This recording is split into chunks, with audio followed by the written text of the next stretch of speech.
Salam dostlar, orus tilinde sыя мүчөсүн бир сөздөрдүн аягына, тагырагы этиштин аягына кое турган болсо, кандай маани берерин билесиздерби? Мисал үчүн сыя мүчөсүн сөздүн этегине кое турган болсок, такыр башка маани чыгат. Я хочу женить десек, мен үйлөндүрүүнү каалайм, бирөөнү, балама аял алып берүүнү каалайм. Ал эми я хочу жениться деп айта турган болсок, мен өзүм үйлөнүүнү каалайм болуп калат.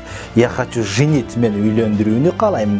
Я хочу жениться, мен үйлөнүүнү каалайм болуп калат өзүм. Ал эми сиздер 60 жашка чыгып баламды үйлөндүрүүнү каалайм деп орусчалап айтып адашып кете турган болсоңуздар же билбей турган болсоңуз орус тилин я хочу женить дебей, я хочу жениться, мен үйлөнүүнү каалайм десеңиз, бул чалга эмне болгон деп айтышат. Андан кийин я хочу учить дей турган болсок, бирөөнү окутууну каалайм.